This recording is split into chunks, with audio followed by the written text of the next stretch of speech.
Sarika, Sarika,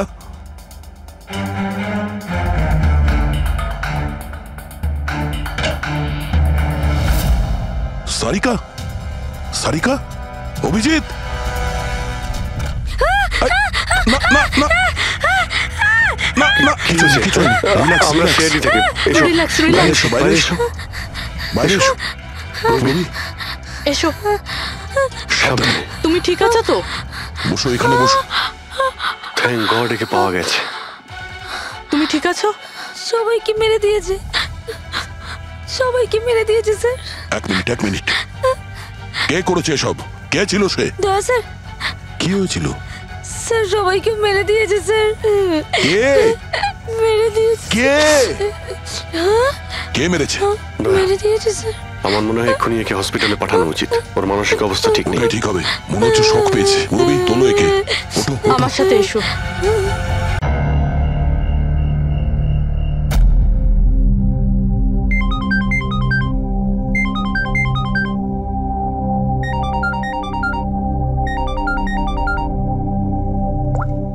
hello hello Sarika, Sarika please তুমি নিজের ঘর থেকে বেরো আর কোথাও একটা লুকিয়ে পড়ো। লুকিয়ে পড়বো? কিন্তু কেন বৌদি, সব ঠিক আছে? হ্যালো সারিকা আমার কথা শোনো, তুমি টাইম ওয়েস্ট করো না, তুমি নিজের ঘর থেকে বেরো। আমি এই পার্টিতে এখানে শুনেছি তোমার জীবনের ঝুঁকি আছে, কেউ তোমাকে ওখানে মারতে আসছে। সারিকা প্লিজ ঘর থেকে বেরো। কি বলছো তুমি বৌদি? হ্যালো হ্যালো, ওই লোকটা যেই হোক ও তোমার লেফট সাইডে আসবে, আমিও পুলিশ নিয়ে আসছি ওখানে। প্লিজ প্লিজ তুমি টাইম ওয়েস্ট করো না, ঘর থেকে বেরিয়ে পড়ো। হ্যাঁ হ্যাঁ, কিন্তু বৌদি, হ্যালো।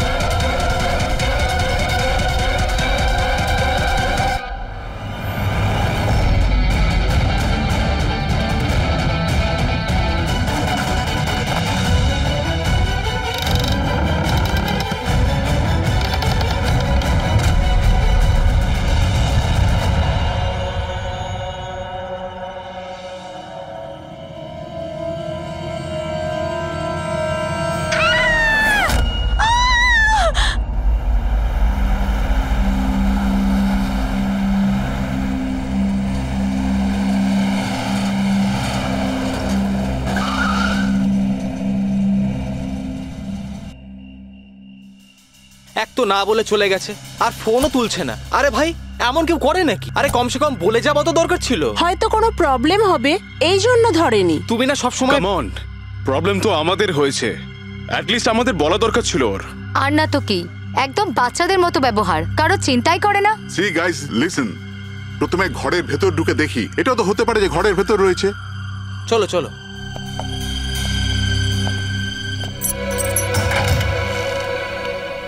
এখানে তো অন্ধকার কেন? আমি আলো জ্বালাচ্ছি।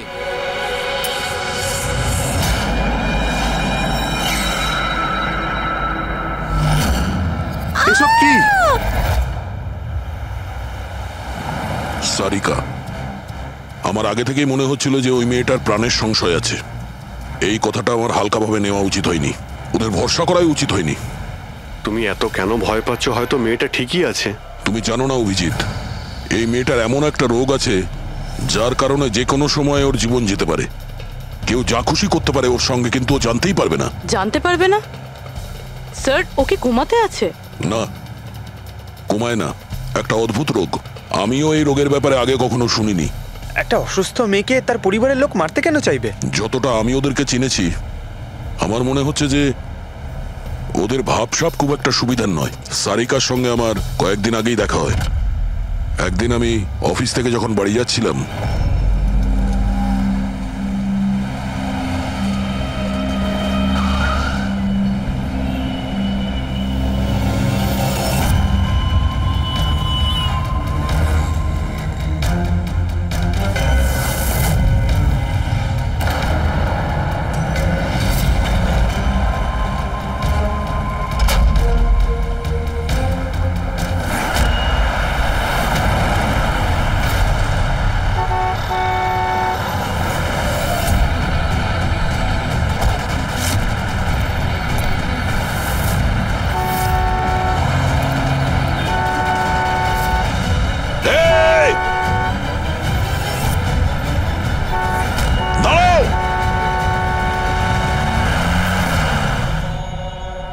কি করছিলে তুমি? হ্যাঁ, এত বড় একটা ট্রাক সামনে থেকে বেরিয়ে গেল, তুমি দেখতে পাওনি? ও হর্ন বাজাচ্ছিল, তুমি শুনতে পাওনি? হ্যাঁ, আত্মহত্যা করার চেষ্টা করছিলে কি? মনে হচ্ছে দেখতেও পায় না, শুনতেও পায় না। কিন্তু এই রাস্তায় একা কি করছে? কে কে আছে এখানে? আকাশ দাদা, কে আপনি? কে? তার মানে আপনি দেখতে পান? তাহলে আপনি আমি আর ওই ট্রাক দেখতে পাননি? চাপা দিয়ে চলে যেত আপনাকে যদি আমি আপনাকে না বাঁচাতাম। সরি, আমি সত্যি দেখতে পাইনি। সারিকা, সারিকা তুমি ঠিক আছো তো? সারিকা, তুমি একলা কোথায় চলে গেছিলে? তোমার যদি কিছু হয়ে যেত তাহলে? আমি আগেই বলেছিলাম আমরা প্রপার্টি দেখতে যাচ্ছি, ওকে সাথে করে নিয়ে যাওয়ার কোনো দরকারই ছিল না, কিন্তু আমার কথা কেউ শোনেই না। রজনী প্লিজ থামো তুমি। ইনি ঠিকই বলছেন, আমি নিজে দেখেছি। ওনার লেফট সাইড দিয়ে একটা ট্রাক আসছিল, উনি দেখতে পাননি। ও হর্ন বাজাচ্ছিল, শোনেনি। চাপা দিয়ে চলে যেত ট্রাক যদি আমি না থাকতাম। থ্যাংক ইউ দাদা, থ্যাংক ইউ ভেরি মাচ। হ্যাঁ দাদা, সত্যি ও ট্রাকের আবার শুনতেও পাইনি আর দেখতেও পাইনি। তার মানে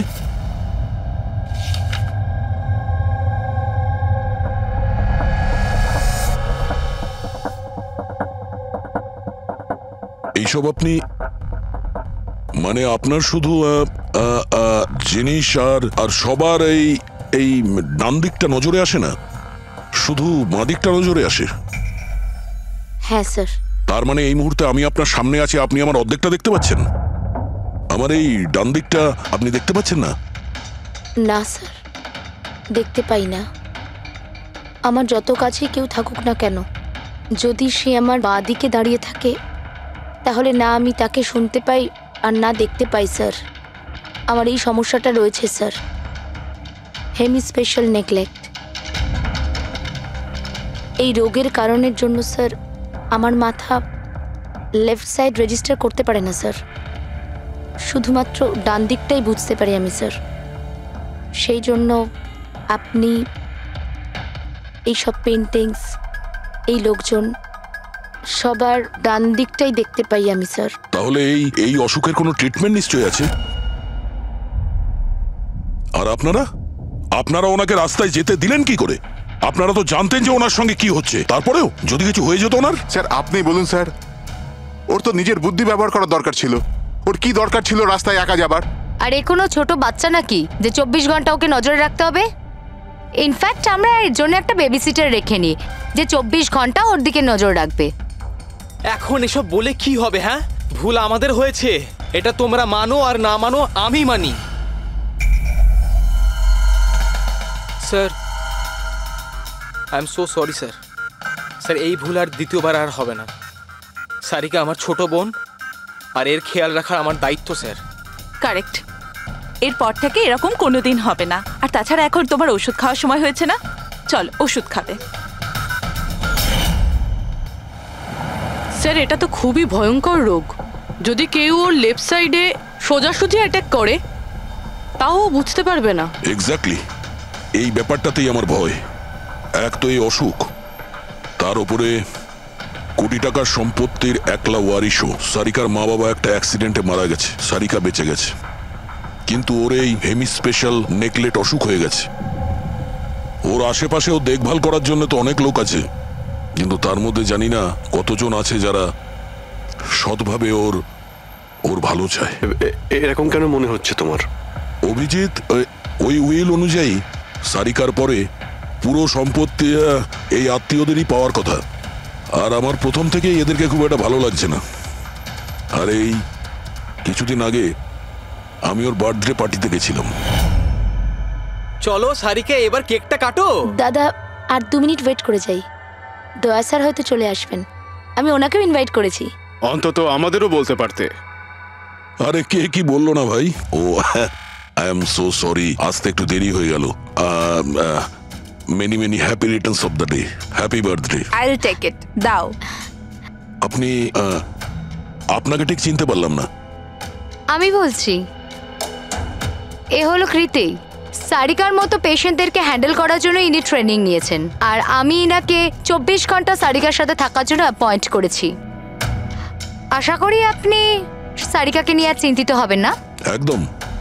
আর আমাদেরও মনে হয় যে কৃতি থাকলে সারিকা সেফ থাকবে। অ্যাবসলিউটলি। আমারই ভুল হয়েছে, শুধু আমার ভুল। আমার সারিকাকে ওদের ভরসায় ছাড়া উচিত হয়নি আমার। মেরে দিয়েছে হয়তো ওরা ওকে। বাড়ি এসে গেছে।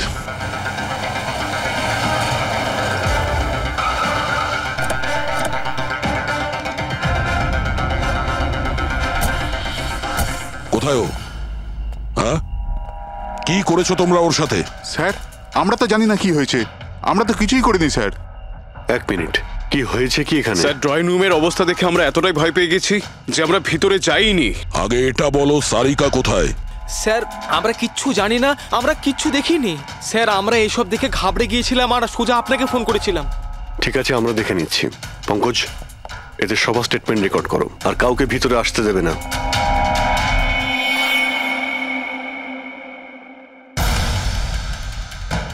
সারিকা, সারিকা, কেউ আছেন? এখানে তো মনে হচ্ছে অনেক কিছুই হয়েছে। এত রক্ত তো কোনো একজনের হতেই পারে না।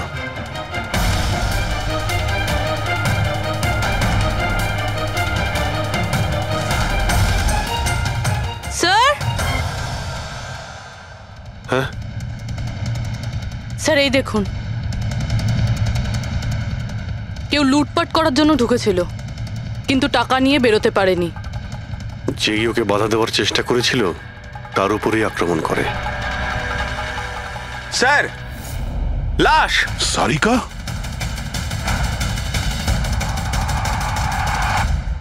ও নো।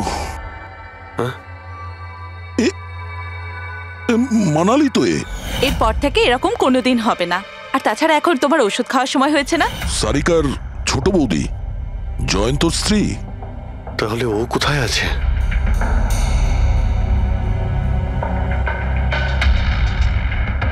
ও নো। দয়া, হ্যাঁ, এ হলো কৃতি। সারিকার মতো পেশেন্টদেরকে হ্যান্ডেল করার জন্য ইনি ট্রেনিং নিয়েছেন। এটা তো কৃতি। তুমি চেনো? হ্যাঁ। কৃতি? স্যার পালস চলছে, এখনো বেঁচে আছে। এ সারিকার রুমের বাইরে? সারিকা, সারিকা। ফ্রেডি, এক্ষুনি অ্যাম্বুলেন্সের ব্যবস্থা করো, একে হসপিটালে পাঠাতে হবে। সারিকা, সারিকা,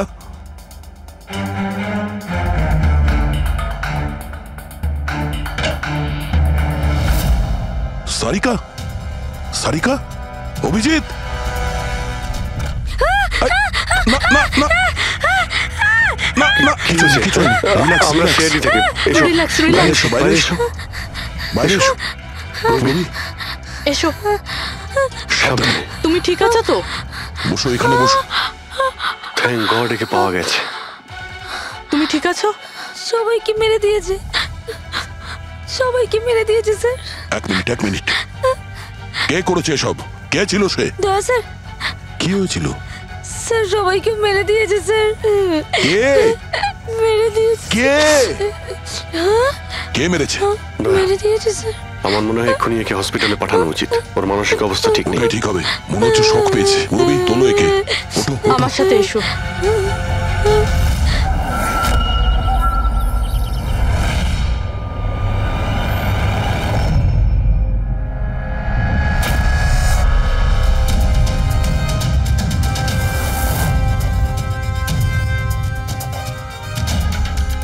স্যার আপনি আমাকে ঘরে কেন যেতে দিচ্ছেন না? আমার বউ খুন হয়েছে। স্যার প্লিজ, স্যার প্লিজ, আমি একবার দেখতে চাই, শুধু একবার। মিস্টার জয়ন্ত, আপনার স্ত্রীর খুন হওয়ার জন্য আমরা খুব দুঃখিত, কিন্তু আমরা আপনাদেরকে ভেতরে যেতে দিতে পারি না।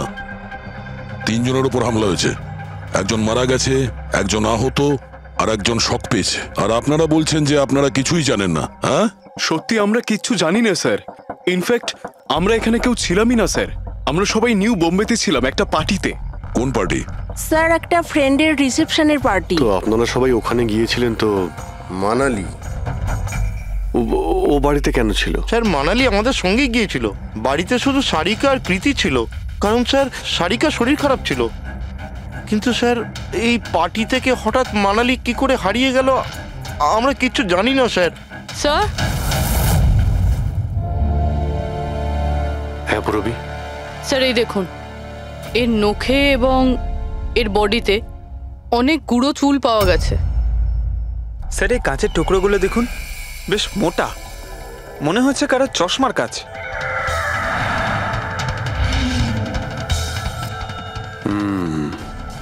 চশমারই মনে হচ্ছে। রেখে দাও সাবধানে। এই টেনে নিয়ে যাওয়ার চিহ্নের সঙ্গে রক্তের ফোঁটা।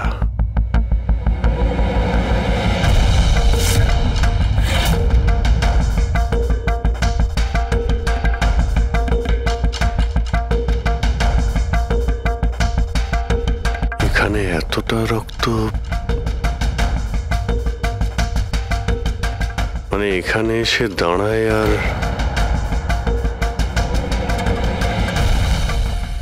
বাইকের চাকার দাগ।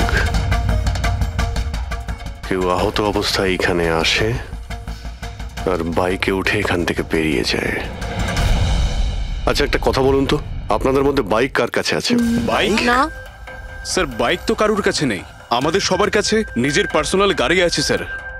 এই বাড়িতে টোটাল 5টা কার আছে স্যার। কিন্তু অভিজিৎ এটা কেন জিজ্ঞাসা করছো? কারণ কেউ খুবই আহত অবস্থায় বাইকে উঠে এখান থেকে চলে গেছে, আর আমার পুরো বিশ্বাস যে খুনি সেই।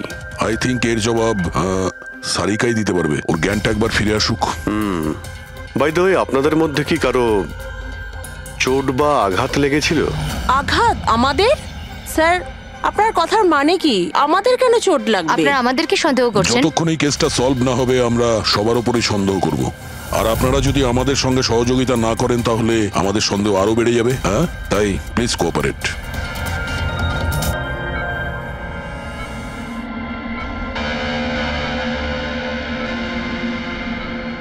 সারিকা,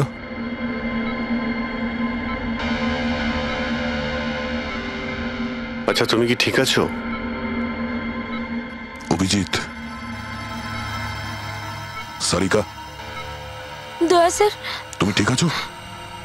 স্যার মানালি বৌদি আর কৃতি স্যার। কৃতি ঠিক আছে, কিন্তু মানালি মারা গেছে। সামলে কৃতি।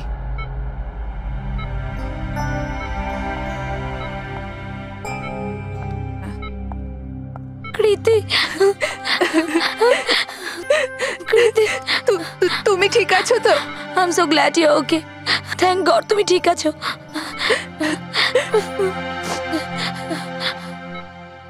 আচ্ছা কাল এক্স্যাক্টলি কি হয়েছিল তুমি বলতে পারবে?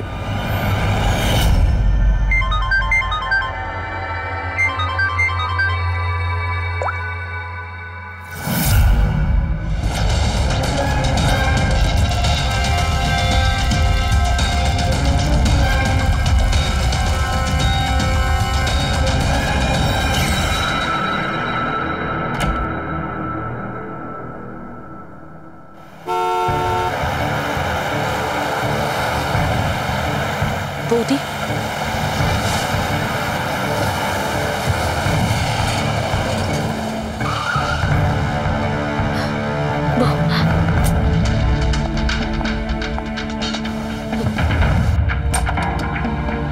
সারিকা,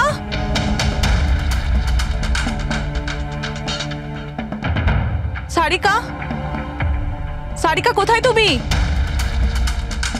বৌদি, সারিকা, সারিকা।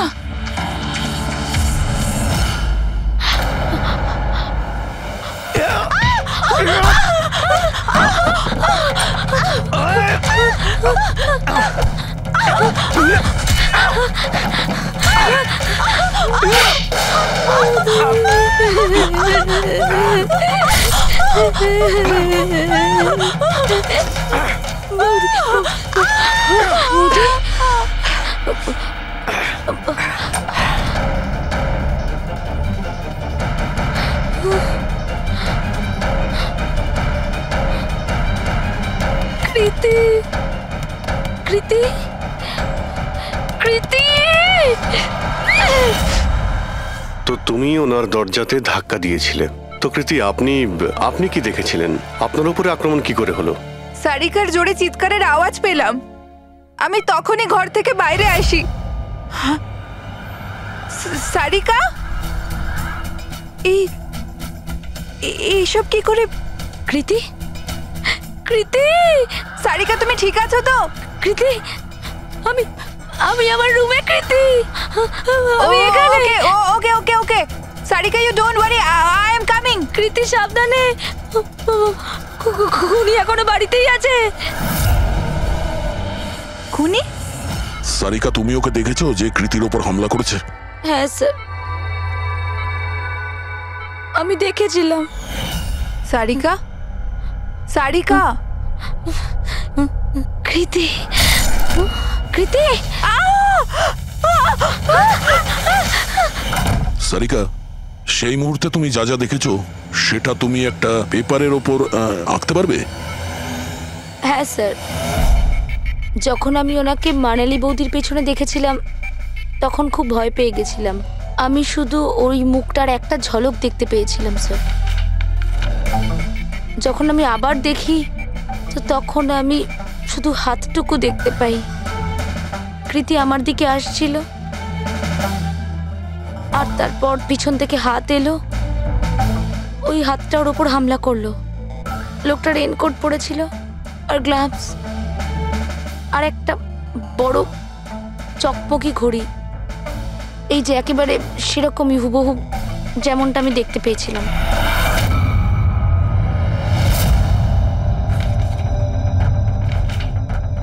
আই হোপ এই অর্ধেক ছবিগুলো দিয়ে আপনারা কিছু উপকার পেয়ে যাবেন হয়তো। চিন্তা করো না, এই অসম্পূর্ণ ছবিটা আমরা কমপ্লিট করব। ফেডরিক, মনোহরের কাছে এই পেন্টিং গুলো নিয়ে যাও আর বলো যে এই স্কেচ যেন কমপ্লিট করে।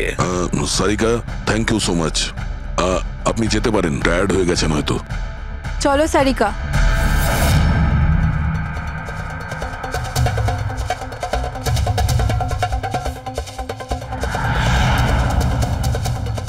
এই লোকটাকে তো আগে কখনো দেখিনি স্যার। হতে পারে শুধু এই কাজের জন্যই হায়ার করা হয়েছিল। আর ঠিক সময় মানালি ওর প্ল্যানটা ভেস্তে দিল। খুব মন দিয়ে দেখো এই স্কেচটা। এটা সেই লোকটার ছবি যে মানালিকে খুন করেছিল। আপনারা কি একে কোনোদিন দেখেছেন? আমি তো বুঝতেই পারছি না আমাদের কেন সন্দেহ করা হচ্ছে। এক্স্যাক্টলি, আমরা সবাই সারিকার আপনজন, আর আজ আমরা বিজনেসের সব কাজ ছেড়ে এখানে এসেছি শুধুমাত্র সারিকার জন্য। আর আপনাদের মনে হচ্ছে আমরা ওকে মারতে চাইছি? স্যার যে মারা গেছে ও আমার বউ স্যার, আর সারিকা আমার বোনের মতো। স্যার, আমি যখন খুব ছোট ছিলাম আমার বাবা মা মারা গিয়েছিল। সারিকার বাবা মাই আমাকে আদর যত্ন করে বড় করে তুলেছে। আমি আজ যা কিছু হয়েছি ওনাদের দুজনের জন্যই হয়েছি। আর স্যার, আমি সারিকাকে আমার নিজের প্রাণের চেয়েও বেশি ভালোবাসি। এক্স্যাক্টলি, এক তো আমরা ওর জন্য নার্স রাখলাম, আর আপনারা সবাই আমাদেরকেই সন্দেহ করছেন। হ্যাঁ, সন্দেহ করছি তোমাদের সবাইকে। আমি নিজের চোখে দেখেছি কতটা ভালোবাসো তোমরা ওকে। আপনারা সবাই ভালোভাবেই জানেন যদি ওই বেচারির কিছু হয় তাহলে ওর কয়েকশো কোটি টাকার সম্পত্তির তোমাদের সবার মধ্যে ভাগ হবে।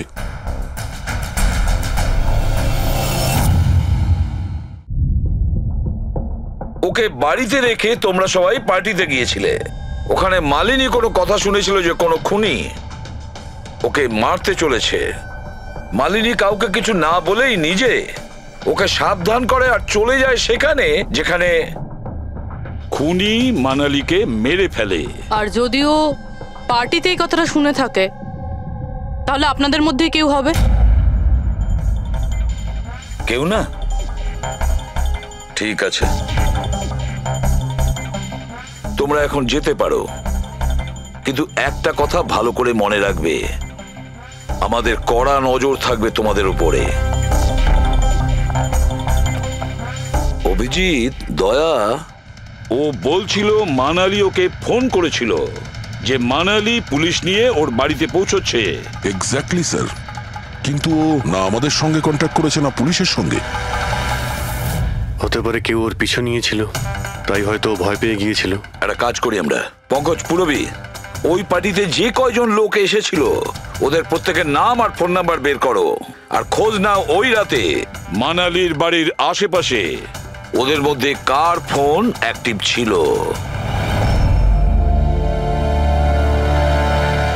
স্যার। হ্যাঁ স্যার, ওই রাতে ওখানে 250 লোক ছিল, কিন্তু স্যার একজন হচ্ছে ঈশান। ওই রাত্রেও পার্টিতে ছিল, আর ওখান থেকে ও সারিকার বাড়ির দিকে গেল যখন মানালি পার্টি ছেড়ে গেল। আর ফোন ওখানেই বন্ধ হয়ে যায় ওদের বাড়িতে। স্যার, আর একটা আজব ঘটনা ঘটেছে। মানালি সেই রাতে ওই বাড়িতে ফোন করেইনি, বরং সেখান থেকে ব্যান্ড্রায় গিয়েছিল কোয়াড্রাম, আর তারপর থেকে ফোনটা সুইচড অফ। মানালির সেল ফোন তোর কাছেই ছিল ওই ক্রাইম সিনে?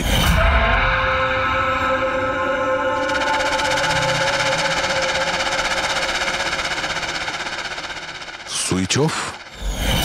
আচ্ছা, এমনটা নয় তো যে ওই ফোনটা আসলে ঈশানের ফোন, ভুল করে ওখানে পড়ে গিয়েছিল? মানে ঈশান সেই রাতে সারিকা ভিলা এসেছিল। ডাকো ঈশানকে বিউরোতে। স্যার, আমি করেছিটা কি? আমাকে এখানে কেন ডাকা হয়েছে? ঈশান, একটু আপনার চশমাটা খুলবেন? চশমা?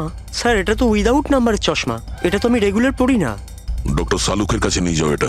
স্যার, আমাকে এটা তো বলুন আমি করেছিটা কি? আমরা আপনাকে এখানে মানালি মার্ডার কেসের ব্যাপারে ডেকেছি। ক্রাইম সিনে আমরা চশমার ভাঙা কাঁচ পেয়েছি। আপনার চশমাটাকে ওই কাচের সঙ্গে ম্যাচ করিয়ে দেখব। কিন্তু স্যার, আমি তো ওই জায়গায় যাইনি। যদি তুমি নাই গিয়ে থাকো তাহলে তোমার ফোন ওখানে ওই ভিলাতে কি করছিল? আর মানালির ফোন তোমার বাড়িতে মান্দ্রাতে কিভাবে পৌঁছলো? ওই স্যার, পার্টিতে আমাদের ফোন এক্সচেঞ্জ হয়ে গেছিল, কারণ আমাদের ফোন দুটো এক। কি হলো মানালি ম্যাডাম, আপনাকে চিন্তিত মনে হচ্ছে? চিন্তিত আমি? না তো, আসলে আমি ওই জয়ন্ত আর আকাশকে খুঁজছিলাম। আপনি ওদের কোথাও দেখেছেন? হ্যাঁ, ওরা দুজন ভেতরেই হবে। আসলে কি হয়েছে, এত চেঁচামেচি আর এই ডিস্কোতে আমি কিছু বুঝেই উঠতে পারছি না। আপনি প্লিজ আমাকে একটু হেল্প করে দেবেন ওদের খুঁজে পেতে? আমি ওদের ভেতর থেকে আপনার কাছে পাঠাচ্ছি।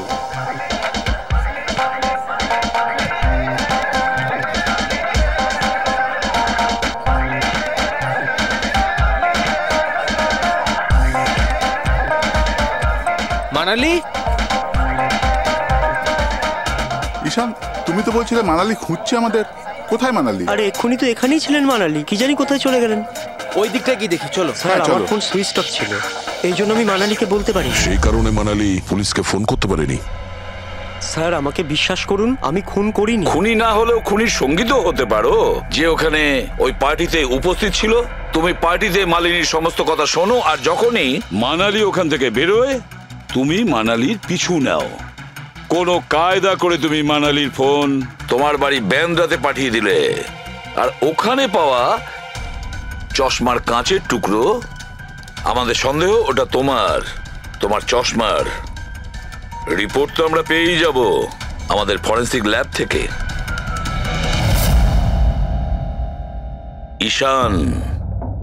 ঈশান শুধু ঈশানের কাছে কোনো কারণ নেই, কিন্তু সবার কাছেই কোনো না কোনো কারণ আছে সারিকাকে মারার জন্য। দিয়া আর অভয়, এদের দুজনের তো টাকার খুব প্রয়োজন ছিল, হতে পারে এরা দুজন করেছে। আর এদের প্রত্যেকের কাছে একটাই অজুহাত আছে যে ওরা রিসেপশনের পার্টিতে ছিল। স্যার, এরা সবাই ওই রিসেপশন পার্টিতে প্রেজেন্ট ছিল, কিন্তু কোনো একজন খুনিকে ফোন করে সারিকা ভিলায় যেতে বলেছিল লেফট দিয়ে, যাতে সারিকা কিছু বুঝতে না পারে। তারপর সারিকাকে মারবে, কৃতিকে মারবে, আর সবাই ভাববে দেখে যেন মনে হয় চুরি করার উদ্দেশ্যে খুনটা হয়েছে। আর এই সব কিছুই মালিনী শুনে ফেলে। তারপর ননদকে বাঁচানোর জন্য ও বাড়ি ফিরে আসে, কিন্তু ও সেখানে খুন হয়। কিন্তু মারা যাওয়ার আগে ও খুনিকে আহত করেছিল। খুনি যাওয়ার সময় কৃতির উপরে হামলা করে, লুটের মাল আরো ননদকে ফেলে তারপরে সে বাইকে করে পালিয়ে যায়। শুধু একবার এই খুনির ব্যাপারে কিছু যদি জানতে পারি না, কিছু, তাহলে ধরে নাও মাস্টার মাইন্ড আমাদের হাতে। স্যার, খুনির বাইকের টায়ারের চিহ্ন, আশেপাশে পড়ে থাকা রক্তের ফোঁটা সব চেক করেছি, কিন্তু কিচ্ছু জানতে পারিনি। স্যার, মনে হয় যে খুনির কোনো পাস্ট রেকর্ড নেই। এর মানে হলো খুনি কোনো পেশাদার অপরাধী নয়। স্যার, মানালির জামা কাপড় থেকে আর নখ থেকে যে চুলগুলো পাওয়া গেছে, সালুমকে স্যার সেটা টেস্ট করছে, হয়তো কিছু পাওয়া যাবে।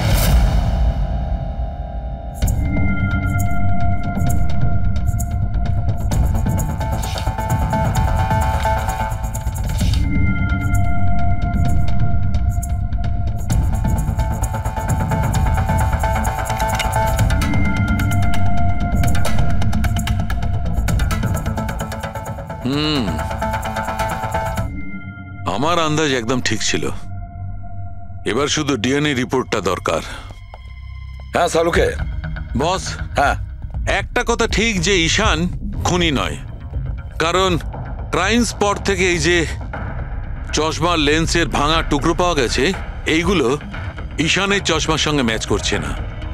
এক তো ঈশানের চশমার পাওয়ার 0, আর দ্বিতীয়ত ঈশানের যে চশমাটা তার লেন্সগুলো একদম নর্মাল, কিন্তু এই লেন্সটা ফটোক্রোম্যাটিক, মানে রোদের সঙ্গে রং পাল্টায়। আচ্ছা, ওই যে রক্ত পাওয়া গিয়েছিল ওই বাইকের টায়ারের মার্কের কাছে, সেটা কি খুনির রক্ত? হ্যাঁ, ওই রক্তটা খুনিরই, যার বয়স 25 থেকে 30 বছরের মধ্যে। আর মানালির নখে যে চুলটা পাওয়া গেছে ওটা নিশ্চয়ই খুনির।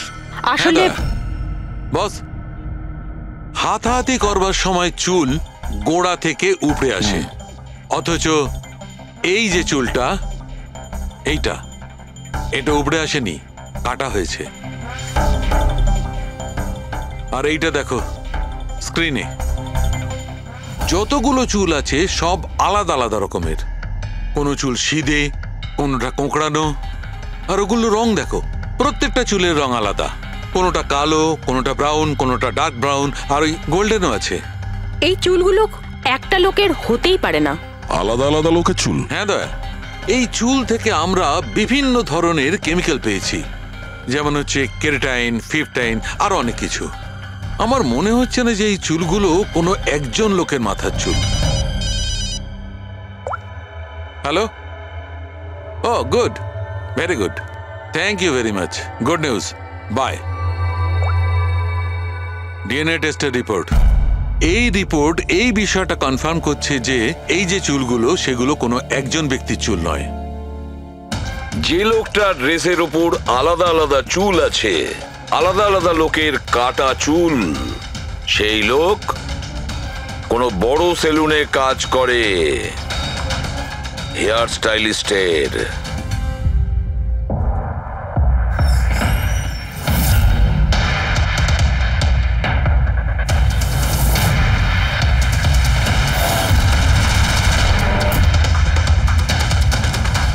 স্যার, এ তো বিমল, আমাদের স্পায়ের স্টার হেয়ার স্টাইলিস্ট।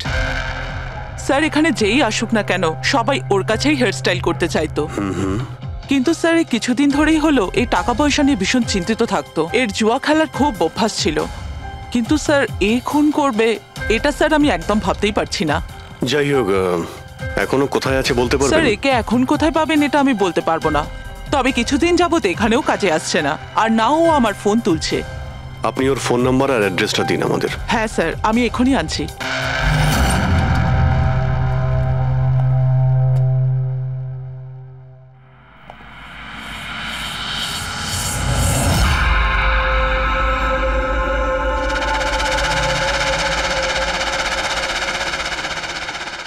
ও নো, এ তো গেছে। বিষ খেয়েছে।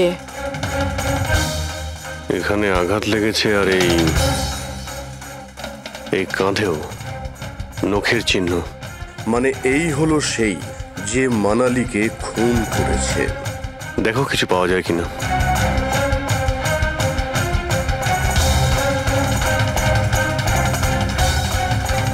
স্যার, হ্যাঁ, আমি বিমলের বাইকটা চেক করলাম স্যার। বাইকটার হ্যান্ডেলে শুকিয়ে যাওয়া রক্ত আর কাঁদালে। আই এম শিওর স্যার এগুলো ওই বাড়িটার ব্যাকইয়ার্ড থেকেই লেগেছে।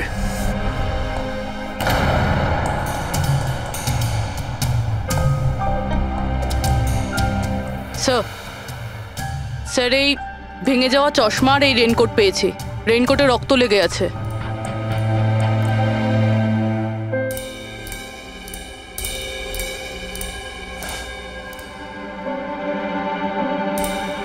এই দেখতে পাচ্ছ,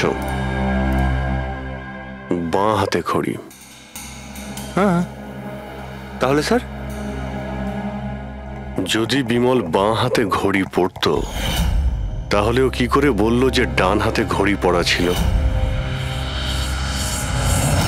ওই রাতে পার্টিতে মানালি কেউ সারিকাকে খুন করবে সেই আলোচনা শুনে ফেলে, আর তখন মানালি ঈশানের কাছে সাহায্য চায়।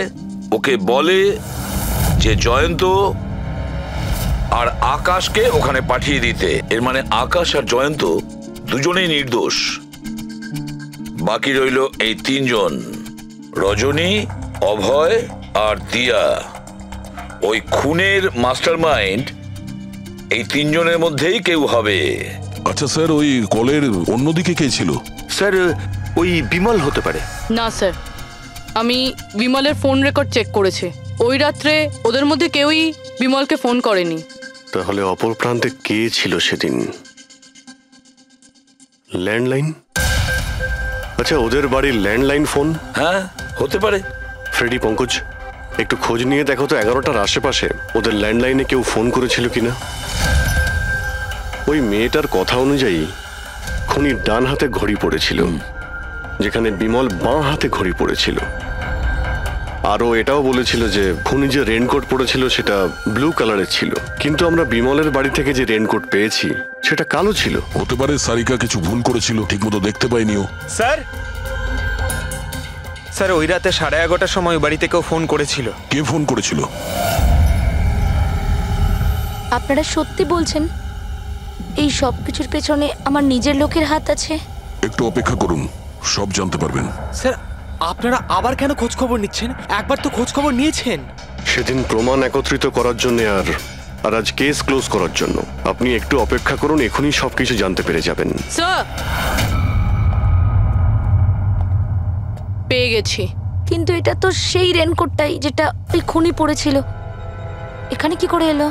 বলছি, তুমি বলেছিলে যে মানালি তোমাকে দৌড়ে এইখানে বাঁচাতে এসেছিল, কারণ ও ওখানে পার্টিতে শুনেছিল যে কেউ তোমাকে খুন করতে চায়। কিন্তু সে খুনি ছিল না, সেই ছিল যে এই পুরো প্ল্যানটা করেছিল।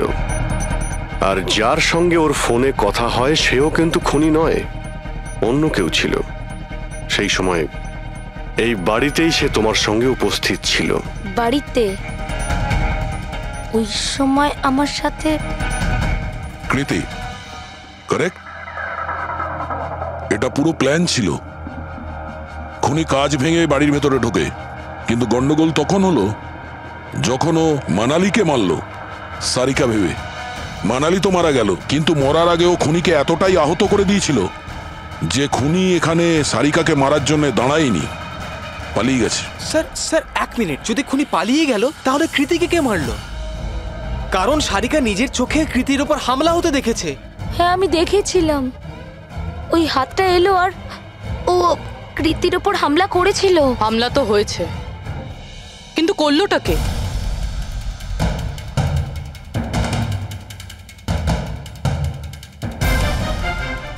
আপনারা সবাই আমাকে এভাবে কেন দেখছেন? এর উত্তর তো শুধু তুমিই দিতে পারবে কৃতি। ও রাত ঠিক 10:30টার সময় শুয়ে পড়েছিল। আর মানালি কাউকে ফোনে কথা বলতে শুনেছিল রাত 11:10 আর সেই ফোনটা এসেছিল এই বাড়ির ল্যান্ডলাইনে। কে রিসিভ করেছিল সেই কলটা? যদি আমরা এটা মেনেও নিই যে বিমল তোমার উপর হামলা করেছে, তাহলে ও তোমাকে বাঁচিয়ে রাখলো কেন? ও মানালিকে এত নৃশংসভাবে মারলো, আর তোমাকে শুধু এই একটা আঘাত কেন? ও সারিকাকে কেন মারলো না? আর এই চুরি করা টাকা ছেড়ে পালালো কেন? আর সব থেকে বড় প্রশ্ন, ও খুনিকে এই ব্লু কালারের জ্যাকেট পরে থাকতে কি করে দেখলো? কি করে দেখলো সেই ঘড়িটা যা বিমল লেফট হ্যান্ডে পড়তো, রাইট হ্যান্ডে নয়? বিমলের রেইনকোটের কালার ছিল ব্ল্যাক।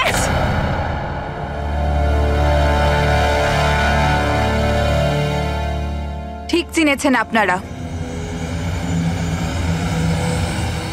ওই হামলা আমি নিজেই করেছিলাম।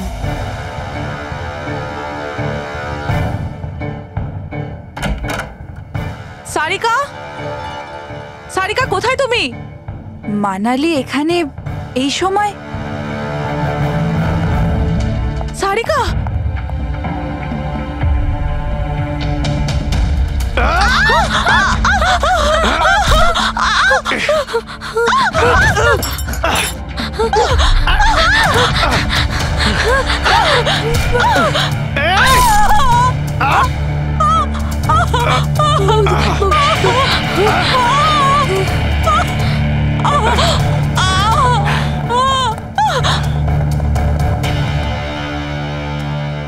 কৃতি।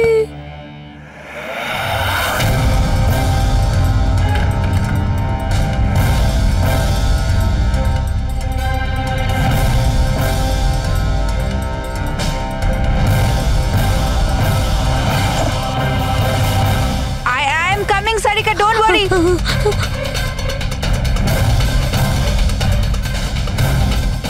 কৃতি, কারণ আমি চাইনি কেউ আমার উপর সন্দেহ করুক। আর তুমি যখন এত কিছু বলেই দিলে তখন ওই মাস্টার মাইন্ডের নামটাও বলে দাও। হ্যাঁ, আর তুমি যদি বলো ওর নামটা আমি বলে দিই, যে মানালিকে মেরেছে আর সারিকাকে মারতে পারতো। কি রজনী দেবী, আপনি জানেন আমরা কার কথা বলছি? রজনী, তুমি? হ্যালো, কিলার শার্প 11:30টায় পৌঁছে যাবে। সারিকার খেলা শেষ, যে কোনো মূল্যে করতেই হবে। ওই আমার বাকি টাকাটা? তুমি তোমার পয়সা পেয়ে যাবে। ওকে।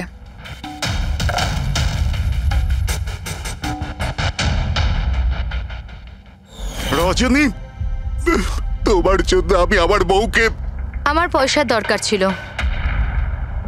সারিকার বেবি সিটিং করতে করতে আমি হাঁপিয়ে উঠেছিলাম। আর এইসব তোমার জন্য হয়েছে আকাশ। তোমার জন্য আমরা সবাই সারিকার আয়া হয়েছিলাম। আমাকে আমার জীবন যাপন করতে হতো আগের মতো।